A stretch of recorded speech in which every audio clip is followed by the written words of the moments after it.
Acompanhe agora mais um tema doutrinário do Evangelho de Jesus.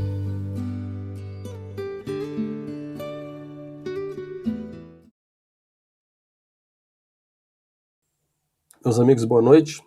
Que Jesus, o nosso Mestre, esteja conosco hoje e sempre. O Espírito Hilário Silva, no livro O Espírito da Verdade, ele traz uma mensagem intitulada Há um Século.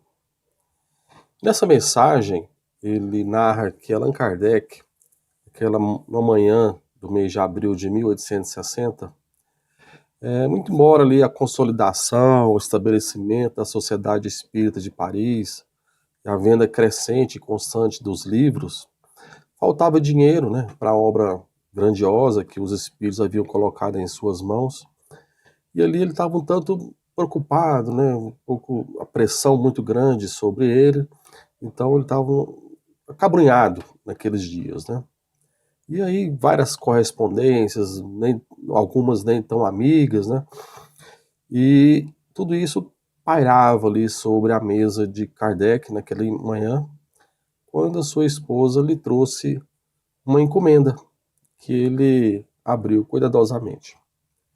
E aí, Hilário Silva narra o seguinte: o professor abriu o embrulho, encontrando uma carta singela, e leu: Senhor Allan Kardec, respeitoso abraço. Com minha gratidão, remeto-lhe o livro anexo, bem como a sua história, rogando-lhe, antes de tudo, prosseguir em suas tarefas de esclarecimento da humanidade, pois tenho fortes razões para isso.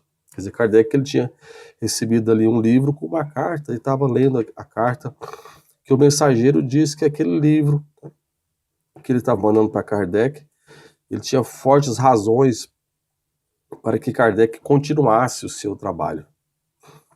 Sou encadernador desde a meninice, trabalhando em grande casa desta capital. Há cerca de 2 anos, casei-me com aquela que se revelou minha companheira de ideal. Nossa vida corria normalmente, e tudo era alegria e esperança, quando no início deste ano, de modo inesperado, minha Antoniette partiu desta vida, levada por sorrateira moléstia. Meu desespero foi indescritível, e julguei-me condenado ao desamparo extremo. Sem confiança em Deus, e sentindo as necessidades do homem e do mundo, e vivendo com dúvidas aflitivas de nosso século, resolveram seguir o caminho de outros tantos, ante a fatalidade. Precisa a gente lembrar que ali, aquele século que Kardec estava vivendo, o ano de 1800, imperava ali o pensamento materialista. Era muito comum o pensamento materialista. Por isso que ele fala, vivendo com as dúvidas aflitivas de nosso século. A prova da separação vencera-me, e eu não passava agora de um trapo humano. Faltava ao trabalho, e meu chefe, reto e ríspido, ameaçava-me com a dispensa. Minhas forças fugiam. Namorara diversas vezes o Senna, e acabei planeando o suicídio. Seria fácil, não sei nadar, pensava. Sucediam-se as noites de insônia e dias de angústia. Em madrugada fria, quando as preocupações e o desânimo me dominaram mais fortemente, busquei a Ponte Marie. Olhei em torno, contemplando a corrente. E ao fixar a mão direita para atirar-me, ou seja, ele estava na iminência de se atirar ao rio Sena, para se suicidar. E ao fixar a mão direita para atirar-me, toquei um objeto algo molhado, que se deslocou da amurada, caindo-me aos pés. Surpreendido, distingui um livro que o orvalho umedecera. Tomei o volume nas mãos e, procurando a luz mortiça de poste vizinho, pude ler logo no frontispício, entre irritado e curioso. Esta obra salvou minha vida. Leia com atenção e tenha bom proveito. A Lorraine. Aquela pessoa que assinou isso aí. E ele surpreso, porque de fato aquela pessoa estava lá falando que o livro tinha salvado a vida dele, e ele estava ali na iminência de praticar, tirar a própria vida, se atirando ao rio Sena. Estupefato, li a obra, o Livro dos Espíritos, ao qual acrescentei breve mensagem, volume este que passo às suas mãos abnegadas, autorizando o distinto amigo a fazer dele o que lhe aprouver. Ainda constavam na mensagem agradecimentos finais, a assinatura, a data e o endereço do remetente. O codificador desempacotou, então, um exemplar de O Livro dos Espíritos ricamente encadernado, em cuja capa viu as iniciais do seu pseudônimo e na página do frontispício, levemente manchada, leu com emoção, não somente a observação a que a missiva se referia, mas também outra, em letra firme. Salvou-me também. Deus abençoe as almas que cooperam em sua publicação. Joseph Perrier. Após a leitura da carta providencial, o professor Rivaio experimentou nova luz ao banhá-lo por dentro. Conchegando o livro ao peito, raciocinava não mais em termos de desânimo ou sofrimento, mas sim na pauta de radiosa esperança. Era preciso continuar, desculpar as injúrias, abraçar o sacrifício e desconhecer as pedradas. Diante do seu espírito, turbilhonava o mundo necessitado de renovação e consumo. Allan Kardec levantou-se da velha poltrona, abriu a janela à sua frente, contemplando a via pública, onde passavam operários e mulheres do povo, crianças e velhinhos. O notável obreiro da grande revelação respirou a longos haustos, e antes de retomar a caneta para o serviço costumeiro, levou o lenço aos olhos e limpou uma lágrima. Então esse episódio, Hilário Silva narra como que o Livro dos Espíritos houvera salvado duas pessoas do suicídio, ou seja, da rendição final. A doutrina espírita, ela tem estudado, tem se debruçado sobre o tema do suicídio, porque hoje é um tema muito importante dentro da medicina mental que a humanidade vive. Existe um grande número, e o número ele é crescente de suicídios na nossa sociedade. O mês de setembro, o mês que se avizinha agora, é um mês especialmente dedicado ao estudo e principalmente à prevenção do suicídio. E a doutrina espírita tem contribuído muito, né, como narra o exemplo aqui, a prevenção do suicídio, a mostrar todos aqueles que estão pensando, que estão imaginando, ou seja, imaginando no sentido de mantendo a ideia do suicídio, a transformarem esse ideal. Até porque já tem se estudado e visto que na sua enorme, mas na grande maioria dos casos, o suicídio é uma ideia fermentada dentro da pessoa. Não é algo de improviso, não é algo que a pessoa faz de inopinado, mas foi uma ideia que brotou internamente e ela foi regada, foi mantida. Essa ideia germinou, cresceu, até culminar no ato. Tem se estudado, dentro da medicina, que um dos principais fatores, as principais causas do suicídio é a depressão. A depressão hoje, ela é o componente número 1 quando se fala em suicídio, porque ela abate todas as forças de resistência do indivíduo, né? Em seguida vem outras causas, como adicção, dependência de tóxicos, do álcool, o diagnóstico de doenças que sofrem o preconceito social, enfim, um número de causas, né, que dão a sua frequência com maior ocorrência, né? Mas a principal delas tem sido a depressão. O que a doutrina espírita diz sobre isso é o seguinte: tão logo identificado esses fatores internamente, é imperioso, essencial que a pessoa, o indivíduo, procure, de primeiro momento, o tratamento médico. Se a pessoa está identificando nela pensamentos de ideação suicida, de que a minha vida não vale a pena, é melhor que eu morra, o que eu estou fazendo nesse mundo, e coisas desse gênero, é imediato que a pessoa procure um atendimento médico. A doutrina espírita, pelo contrário, não faz nenhuma, assim, a doutrina espírita resolve isso não é coisa médica, é coisa da doutrina espírita resolver. Não.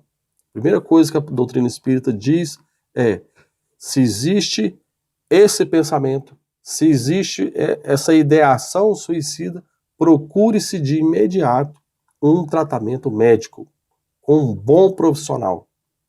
E se a gente, por acaso, começa a perceber num colega, num companheiro, num conhecido, num familiar, algum tipo de comportamento que é característico da ideação suicida, que a gente não se abstenha de conversar.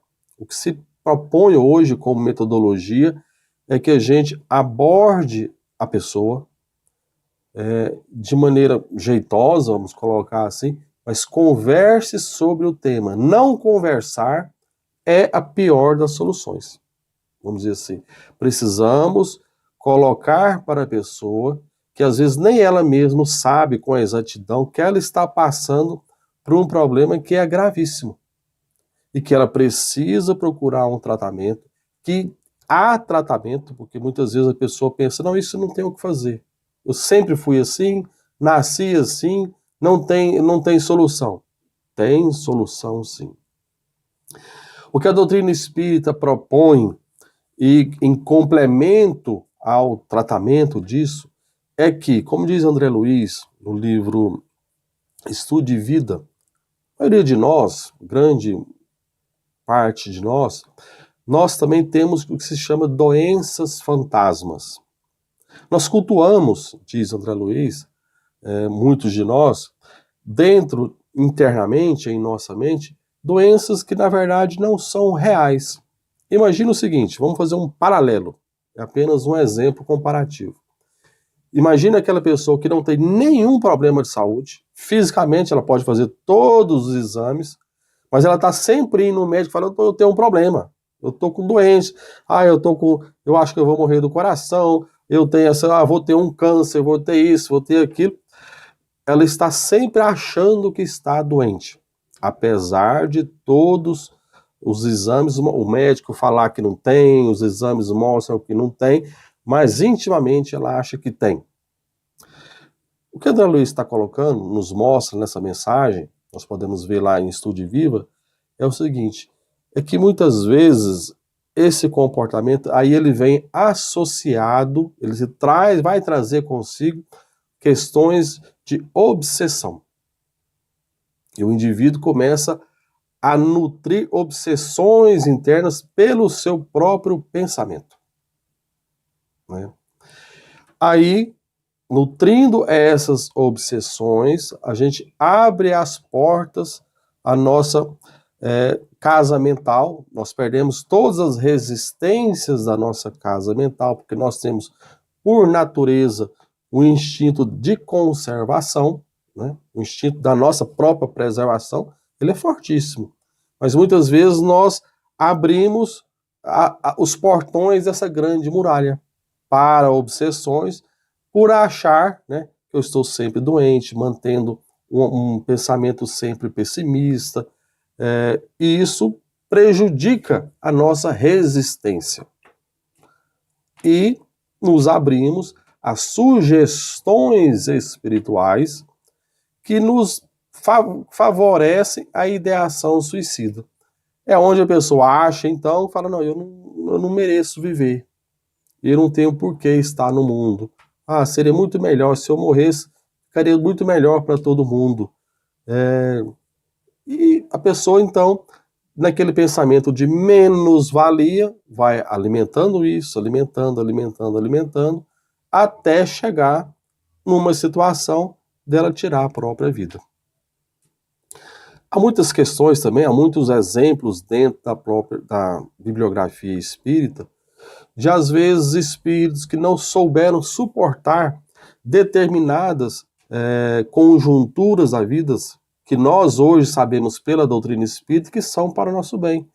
Muitas vezes provas que nós precisamos suportar são para o nosso bem. São provas que vão engrandecer o espírito. E nós, com a nossa resistência falha, nossa resistência baixa, nós vamos nos entregar ao suicídio. Então a pessoa, às vezes, passa por uma traição conjugal, ela não é capaz de suportar aquilo e descamba no suicídio. A pessoa tem uma empresa, é um empresário, e acaba tendo um mal-sucedido ali na empresa, vai à bancarrota material, ele é incapaz de suportar aquilo e também tira a própria vida. E várias situações em que nós vemos pessoas por terem um grande desgosto, vamos colocar assim, um problema de saúde, às vezes uma doença de tratamento muito difícil, muito dolorido, né? Ele não tem aquela perspectiva de cura tão rápida, tira a própria vida. Ou um problema social, que a pessoa vai se ver, nossa, todo mundo vai me criticar, vai me humilhar, eu vou ser pisoteado por todo mundo, então a pessoa acaba tirando a própria vida. O que a doutrina espírita nos recomenda, nos sugere, nos ensina sobre isso, é que sempre que nós identificarmos alguém nessa situação, falarmos da vida espiritual. Porque no fundo, quando a gente, no fundo, mesmo inconscientemente, quando a pessoa tem esse projeto de fuga, porque nada mais é do que uma fuga da realidade presente, né? A realidade que se apresenta naquele momento, a doença, a dificuldade financeira, algum problema gravíssimo e que se coloca lá na vida da pessoa, ela tem que enfrentar aquilo.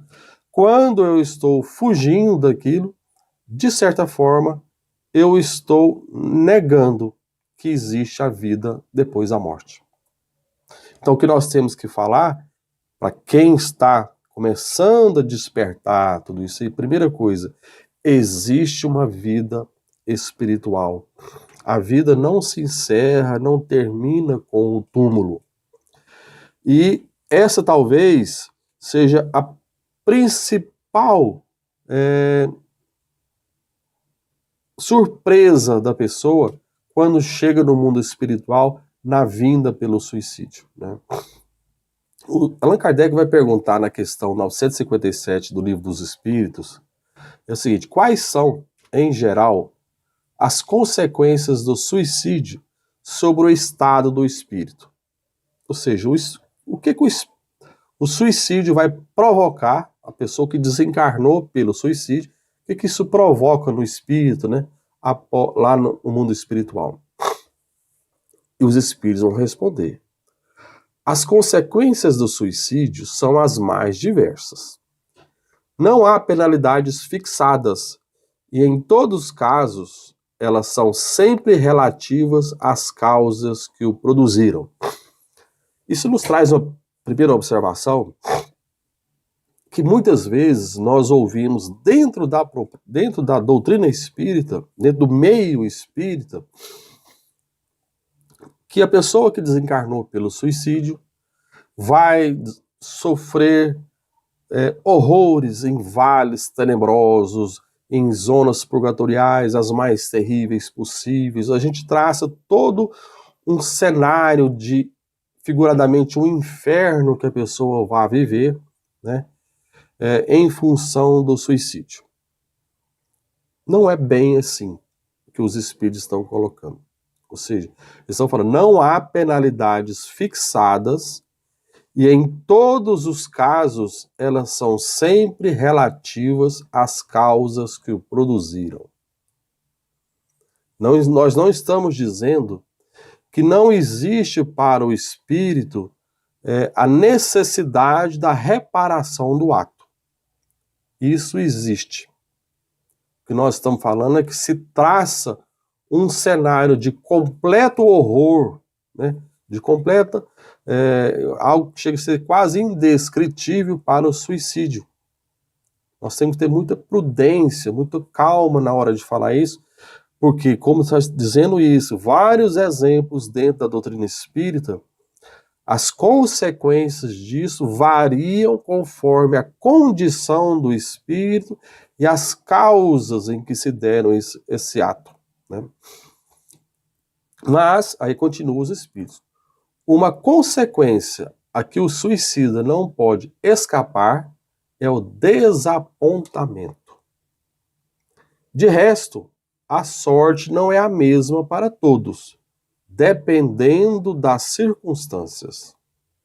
Alguns expiam sua falta imediatamente, outros uma nova existência que será pior que aquela cujo curso interromperam. Mas a grande causa, vamos dizer assim, o grande surpresa, o que se passa no espírito, isso é invariável, vamos dizer assim, 100% dos casos, é o arrependimento. Por que que eu fui fazer isso? Porque se vê, no mundo espiritual, que o suicídio foi a pior das soluções, né? Há uma mensagem também de Francisco Cândido Xavier, que intitulado Eu Poderia Ter Lutado um Pouco Mais. Um colega de Joviano, que trabalhava com o Chico ali na Fazenda Modelo, né, nesse caso era no Paraná, um amigo dele sofreu uma injustiça muito grande. Ele foi penalizado pelo Ministério da Agricultura por causa da calúnia de um terceiro colega. Ele fez lá uma denúncia infundada, falsa sobre ele acabou sendo demitido, sofrendo penalidades, e ele não suportou aquilo, e acabou se suicidando. Passado um tempo, né, ele manifesta ali pelo Chico, traz uma mensagem, mostrando assim, justamente esse sofrimento dele, de ter deixado esposa, deixado as filhas, né, em sofrimento, e traz ali uma frase muito importante, dizendo assim, eu poderia ter lutado mais um pouco. Lá no mundo espiritual, ele chegou a esse ponto.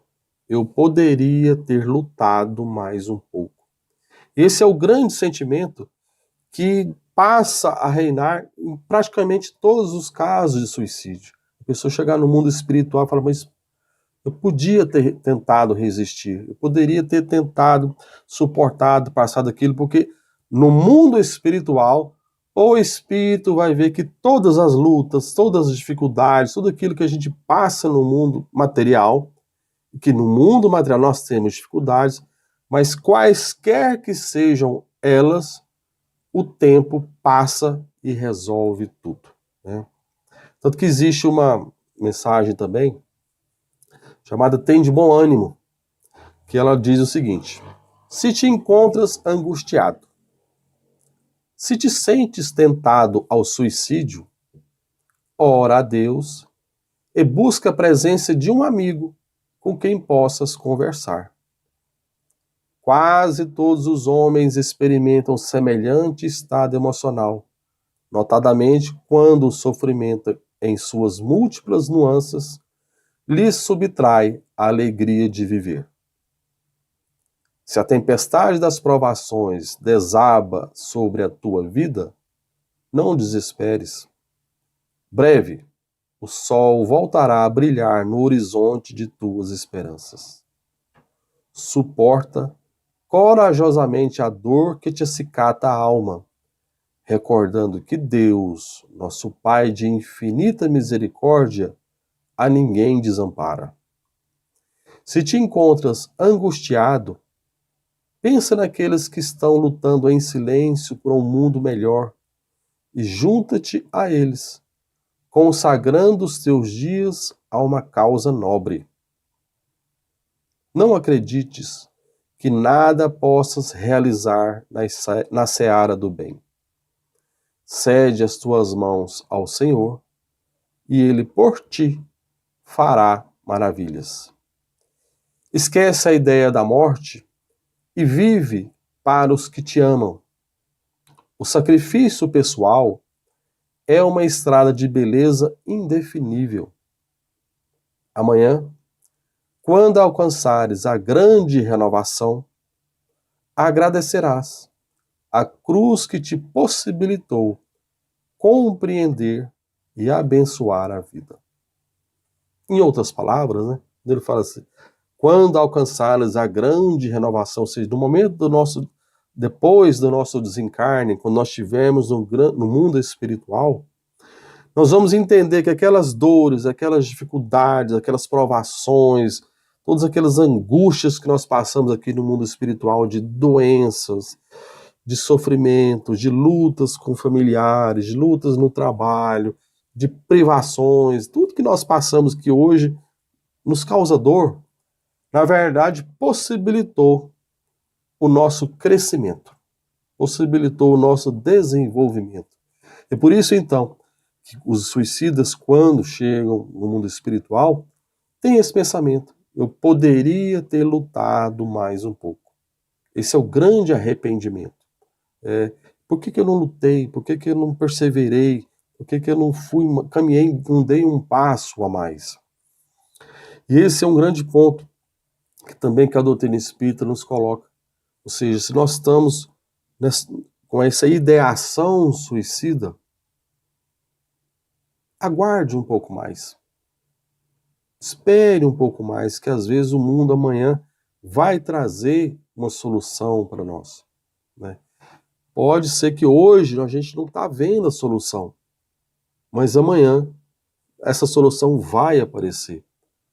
E que nós também, um outro grande ponto que a doutrina espírita nos coloca, e os nossos familiares, nossos entes queridos, aquelas pessoas que nós amamos, que partiram através do suicídio.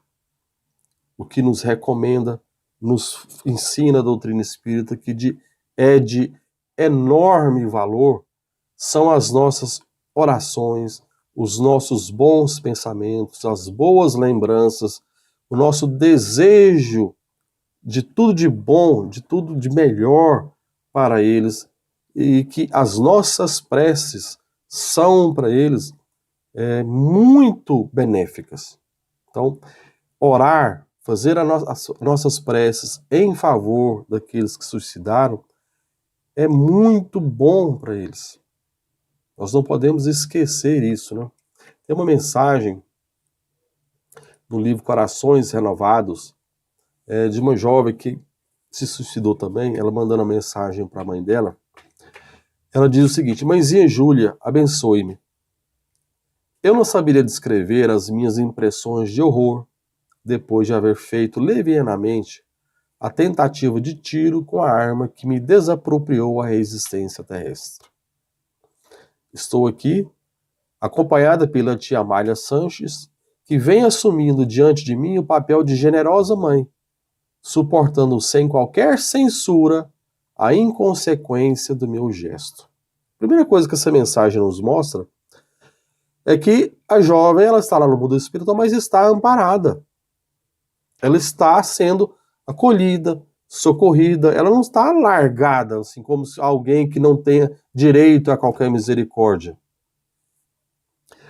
Acontece que naquele dia infeliz, comecei a pensar no casamento da Thelma e deixei que a melancolia se me apossasse do íntimo. Senti o gosto amargo da solidão antecipadamente e perdi grandes oportunidades de aprendizado, aqui com o agravante de adquirir o remorso que me encegueceu para a trilha da aurora. Senti o gosto amargo da solidão, perdi grandes oportunidades de aprendizado. O sentimento, eu podia ter continuado. De que modo me descartarei dos sofrimentos que eu própria, impensadamente, instalei por dentro de minha alma? Ainda creio não sei como fazer. O Eduardo não teve qualquer culpa. Eu própria vasculhei recantos e gavetas até encontrar a arma que me pareceu uma joia admiravelmente talhada. Experimentá-la foi o meu grande desastre. E desconheço de que maneira iniciarei o meu esforço de rearticular o meu próprio controle. Pedir perdão aos pais, à irmãzinha e ao nosso amigo que nos honra a família, a meu ver, é a primeira medida para expungir a sombra que se condensou por dentro.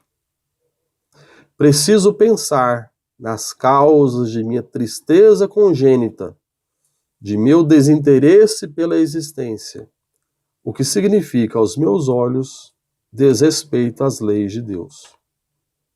Não tenho ainda visão ampla, capaz de senhorar os quadros que me cercam. A querida tia Amália Sanches é que se me fez o guia para movimentar-me. Perdoe, irmãzinha Júlia, a sua filha que se deixou dominar pelas influências infelizes que me rodearam, como que me impelindo ao gesto fatal. Sofro muito em consequência de minha inadaptação à vida.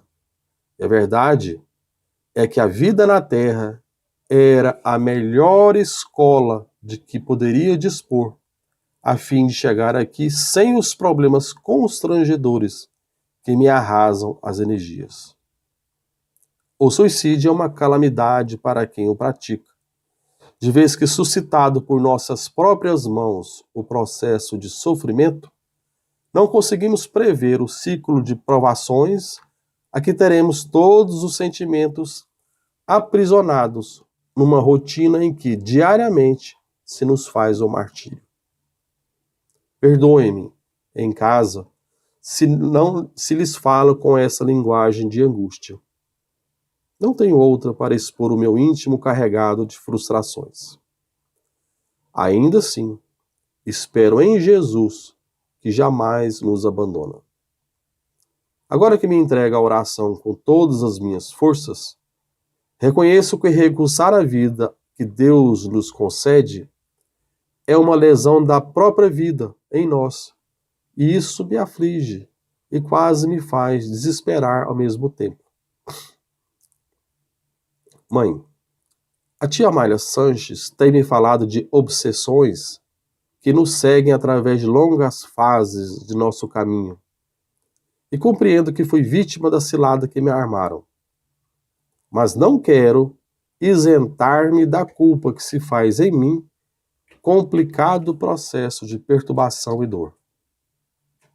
Peço-lhes vibrações de paz, a fim de que me tranquilize tanto quanto possível, para refletir em recomeço do meu adestramento, em resistência espiritual, porque já entendo que regressarei à Terra para transitar em caminhos iguais à estrada que abandonei indevidamente. Em suma, desejo ao seu coração querido e a todos os nossos entes amados a felicidade que ainda não tenho para mim, e compareço ante a família que me deu tanto amor, afeição de mendigo de afeto e compreensão, em que presentemente me tornei. Espero melhorar-me. Deus, que a ninguém menospreza, me renovará as energias para que me reencontre. Muito amor para a Thelma, meus pensamentos de ternura e carinho para o Marcelo, que se me faz agora um credor de minha mais alta gratidão. Muitas lembranças para nossa casa que tornei quase infeliz, e agradecendo a sua bênção que me refaz a esperança de melhores dias, sou, com meu pai, como sempre, a sua filha, mas sua por ser aqui, o coração desolado que lhe pede continuar sempre nas orações da necessária renovação. Então, meus amigos, que Jesus, o nosso Mestre, esteja conosco, dando-nos forças, discernimento para manter uma saúde mental, uma saúde que nós cultivemos pensamentos de otimismo, trabalho, abnegação e renúncia. E que, gente, onde a vida nos situar, que a gente possa contribuir, ser útil, porque isso será sempre a maior prevenção contra o suicídio nas nossas vidas. Que o Senhor nos abençoe. Muito obrigado.